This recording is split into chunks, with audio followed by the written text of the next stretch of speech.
Mari bergabung dalam Umroh Akbar bareng ANB Angkatan Kedua. Dibimbing oleh Ustadz Aminur Bait. Insya Allah, berangkat akhir Februari 2024. Hubungi 0812 9090 4331.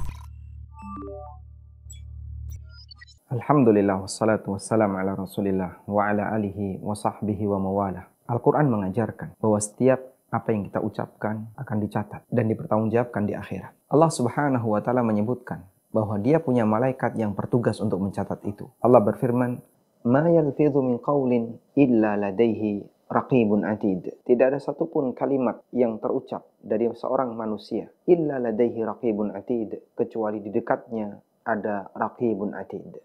Raqib artinya selalu mengawasi, atidun artinya selalu hadir, yang tidak pernah absen. Sehingga malaikat ini selalu siaga untuk mencatat, mengawasi amal yang dilakukan oleh hambanya. Dan ulama beda pendapat apa yang dimaksud dengan ucapan yang dicatat oleh malaikat ini. Apakah semua ucapan atau ucapan yang bagaimana? Ada dua pendapat dalam masalah ini. Pendapat pertama menyebutkan bahwa yang dicatat oleh malaikat ini adalah semua kalimat baik yang berkonsekuensi dosa dan pahala maupun kalimat yang sifatnya mubah. Dan ini merupakan pendapat Mujahid bin Jabr rahimahullah, seorang ulama tabi'in. Bahkan sampai Mujahid bin Jabr menyebutkan, innal malaikata taktubu min ibni Adam hatta al-anin al-marid. Bahwasanya malaikat itu mencatat semua yang diucapkan oleh Bani Adam. Sampai al-anin, suara mengerang. Hatta anin al-marid, sampai suara mengerang yang keluar dari orang yang sedang sakit. Kadang orang sakit ketika dia demam,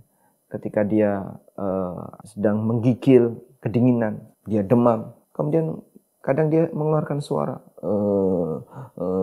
Itu dicatat oleh malaikat. Ini menurut Mujahid bin Jabr. Pendapat yang kedua adalah pendapat Ikrimah. Bahwa kalimat yang dicatat oleh malaikat adalah ma yu'jar wa ma yu'zar. Kalimat yang mengandung konsekuensi dosa dan pahala. Jika tidak ada konsekuensi dosa dan pahala, maka pada asalnya tidak dicatat oleh malaikat. Dan ini merupakan pendapat Ikrimah, salah seorang ahli tafsir, muridnya Ibnu Abbas radhiyallahu anhu. Wa ala kullin, intinya kita memahami bahwa yang namanya ucapan itu perlu dihati-hati. Karena semuanya dicatat, direkam oleh malaikat dan nanti akan kita pertanggungjawabkan di akhirat. Karena itu, sebagai seorang muslim, kita perlu belajar untuk banyak diam. Dan diam itu terkadang butuh perjuangan lebih berat dibandingkan bicara. Karena sejak kecil kita selalu belajar bicara. Bahkan sampai ketika kita dewasa, kita selalu diajari untuk bicara. Bicara dan bicara. Sementara kadang kita lupa untuk belajar diam. Dan diam butuh sabar. Bagi sebagian orang itu susah. Makanya terkadang sifat ini menjadi sifat yang langka. Sehingga ketika ada orang yang dia punya karakter pendiam, dia termasuk orang yang istimewa. Oh, si A ini pendiam, si B pendiam. Menunjukkan kalau dia adalah orang yang bukan sembarangan, orang yang langka. Dan tidak semua orang punya karakter seperti itu. Ada sebuah pesan yang disampaikan oleh sahabat Abu Darda radhiyallahu anhu. Beliau pernah mengatakan, "Ta'allamus sumt kama tata'allamun al-kalam." Belajarlah untuk diam sebagaimana kalian belajar untuk bicara. Wa kun ila an tasma' ahrasu minka ila an tatakallam. Jadilah orang yang lebih semangat untuk banyak mendengar dibandingkan semangat untuk banyak bicara. Masya Allah. Sekelas sahabat, beliau lebih memilih untuk lebih banyak diam. Karena orang akan selamat. Dan diam itu berat bagi mereka yang tidak terbiasa.